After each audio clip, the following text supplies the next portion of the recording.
Είμαι η Δέσποινα Μαλκότση, τεχνολόγος ιατρικών εργαστηρίων και υπεύθυνη του Εργαστηρίου Μικροσκοπικής Έρευνας Ηράκλειτος, που διευθύνει ο ψυχίατρος και οργανοθεραπευτής Νάσος Θεόπουλος. Θα σας παρουσιάσω ένα μέρος των ερευνών μας που αφορούν την πειραματική διερεύνηση των εργαστηριακών παρατηρήσεων του γιατρού και φυσικού επιστήμονα Βίλχεμ Ράιχ. Ο Βίλχεμ Ράιχ έχει να παρουσιάσει ένα μεγάλο έργο σε πολύ διαφορετικά επιστημονικά πεδία. Ωστόσο, ένα μέρος του έργου του μέχρι σήμερα δεν έχει ερευνηθεί επαρκώς με καθαρά επιστημονικές μεθόδους. Εμείς θεωρούμε ότι οι απόψεις του Ράιχ αξίζουν μια αμερόληπτη και επιστημονική διερεύνηση, εφόσον και οι έρευνες στο εργαστήριο μας έχουν πείσει για την ορθότητα των αντιλήψεών του. Ένα από τα αντικείμενα έρευνας του εργαστηρίου είναι το τεστ αίματος Ράιχ. Το τεστ είναι μια εργαστηριακή εξέταση η οποία εκτιμά τη σφριγιλότητα και την βιοενεργειακή φόρτιση των ερυθρών αιμοσφαιρίων του αίματος. Μπορεί να ανιχνεύσει βιοπαθητικές καταστάσεις που συμβαίνουν στον οργανισμό, χωρίς ωστόσο να μπορεί να τις διαγνώσει επακριβώς. Βασίζεται στην άμεση παρατήρηση του αίματος αμέσως μετά την έξοδό του από τα αγγεία και χωρίς να υποστεί καμία βιοχημική επεξεργασία. Σύμφωνα με την άποψη του Ράιχ, τα ερυθρά αιμοσφαίρια από τη στιγμή που εξέρχονται από τα αγγεία αρχίζουν να αποσυντίθενται σε κίστες. Τις κίστες αυτές ο Ράιχ τις ονόμασε βιόντα και παρατήρησε ότι τα βιόντα πάλονταν, κινούνταν και στον υγιή οργανισμό ακτινοβολούσαν έντονα μπλε χρώμα. Η κλασική βιολογία περιγράφει τα βιόντα ως χαρακτηριστικές προεξοχές στην κυταρική μεμβράνη ως φαινόμενο blebbing. Στα βιόντα ο Ράιχ αναγνώρισε ένα πολύ πρώιμο και αδιαφοροποίητο στάδιο της έμβιας λειτουργίας, την οποία περιέγραψε αναλυτικά στο βιβλίο του «Τα βιόντα».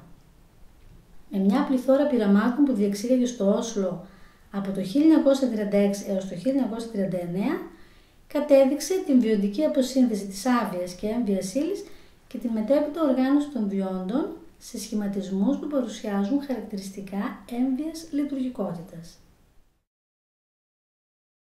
Σε λίγο θα παρακολουθήσουμε τη συγκριτική αποσύνθεση δύο δειγμάτων αίματος, τα οποία λαμβάνονται από το ίδιο άτομο ταυτόχρονα, αλλά στη συνέχεια το ένα δείγμα τοποθετείται στο κουτί που ο Ράιχ ονόμασε συσσωρευτή οργόνης, ενώ το άλλο σε ένα απλό κουτί από οργανικό υλικό. Για τις ανάγκες λοιπόν της τεχνικής διαδικασίας χρησιμοποιούμε ένα συσσωρευτή οργόνης 3 στρωμάτων με διαστάσεις 35x35x35 εκατοστά. Ένα απλό κουτί ελέγχου στις ίδιες διαστάσεις με το συσσωρευτή, μία οργονοκουβέρτα 3 στρωμάτων, ένα μικρό κουτί γαλβανιζέ και το μικροσκόπιο του εργαστηρίου μας που είναι τύπου Zeiss Axioscope 2. Οι μεγενθήσεις που χρησιμοποιούμε είναι επί 1600 και αν υπάρχει ανάγκη να διευκρινίσουμε περισσότερες λεπτομέρειες από το μικροσκοπούμενο υλικό επί 4.000. Το αίμα που εξετάζεται είναι τριχοειδικό. Όλα τα υλικά που χρησιμοποιούνται είναι αποστηρωμένα ώστε να αποφύγουμε πρώιμες καταστροφές των ερυθρών από επιμολύνσεις. Τα χέρια του εξεταζόμενου πλένονται και ξεπλένονται σχολαστικά, ιδιαίτερα τα δάχτυλα από όπου θα γίνει η λήψη του τριχοειδικού αίματος. Χρειαζόμαστε 2 δείγματα αίματος, γι' αυτό ετοιμάζουμε 2 αντικειμενοφόρες πλάκες. Σε κάθε αντικειμενοφόρο πλάκα τοποθετούμε αίμα και φυσιολογικό ορό σε αναλογία 1:40 και καλύπτουμε με καλυπτρίδα.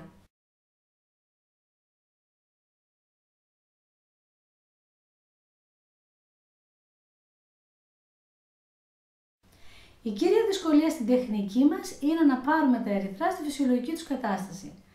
Εάν τα ερυθρά διασπαστούν, τα δείγματα θεωρούνται κατάλληλα. Γι' αυτό πάντα πριν να συνεχίσουμε, με μια γρήγορη ματιά ελέγχουμε τα ερυθρά στο μικροσκόπιο. Αμέσως μετά, τη μία αντικειμενοφόρο πλάκα την τοποθετούμε μέσα στο συσσωρευτή για 15 λεπτά, ενώ την άλλη στο απλό κουτί ελέγχου επίσης για 15 λεπτά. Μετά το πέρας των 15 λεπτών αρχίζει η μικροσκοπική εξέταση των 2 δειγμάτων παράλληλα. Οι παρατηρήσεις αφορούν τις διεργασίες που συμβαίνουν στα ερυθρά κατά τον κυταρικό τους θάνατο και την εξελισσόμενη αποσύνθεσή τους. Κάθε 5 λεπτά προσέχουμε και καταγράφουμε τα εξής ποιοτικά χαρακτηριστικά των ερυθρών: τη σφριγιλότητά τους, τον παλμό τους και την κινητικότητά τους, το εύρος του ενεργειακού τους πεδίου, το ρυθμό διάσπασης σε βιόντα, το μέγεθος των βιόντων και την κατανομή των βιόντων μέσα στον δίσκο του ερυθρού αιμοσφαιρίου.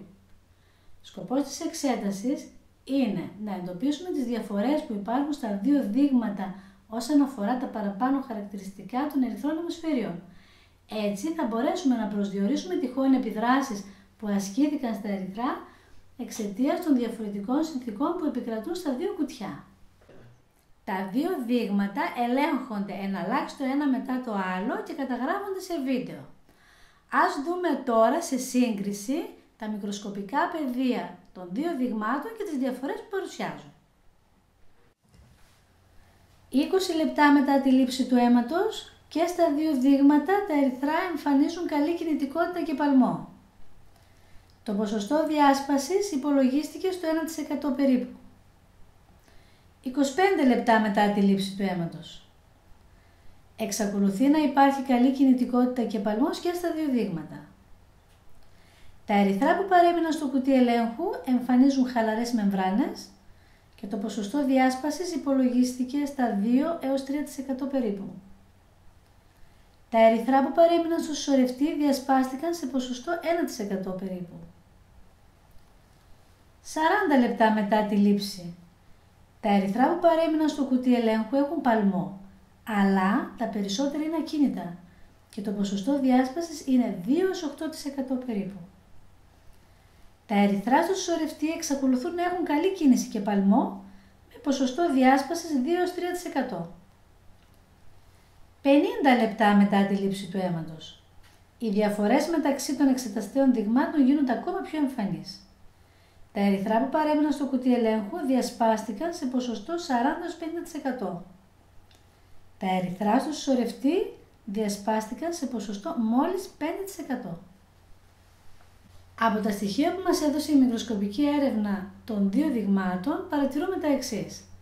Τα ερυθρά αιμοσφαίρια που παρέμειναν στο συσσωρευτή εμφάνισαν κινητικότητα για μεγαλύτερο χρονικό διάστημα, μικρότερο ρυθμό διάσπασης σε βιόντα και η τάση των μεμβρανών τους διατηρήθηκε επίσης για μεγαλύτερο χρονικό διάστημα. Τα παραπάνω ευρήματα μαζί με άλλα στοιχεία παρατηρήσαμε ερευνώντας το αίμα 10 ατόμων από 4 φορές το καθένα σε διαφορετικές καιρικές συνθήκες.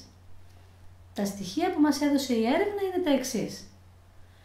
Τα ερυθρά που παρέμειναν στο συσσωρευτή εμφάνισαν κινητικότητα για μεγαλύτερο χρονικό διάστημα σε ποσοστό 60 με 70%. Ο ρυθμός διάσπασης σε βιόντα ήταν μικρότερο σε ποσοστό 70% και το μέγεθος των βιόντων ήταν μεγαλύτερο σε ποσοστό 90% περίπου.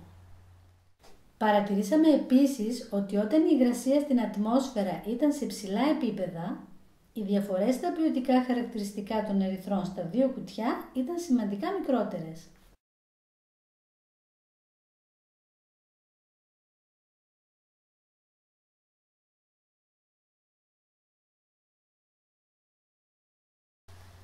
Συμπερασματικά μπορούμε να πούμε ότι ο συσσωρευτής οργώνης ασκεί σαφή βιολογική επίδραση στο αίμα που εξετάζεται με την τεχνική του τεστ αίματος ΆΙ, ενισχύοντας τη σφριγιλότητα των ερυθρών αιμοσφαιρίων του αίματος.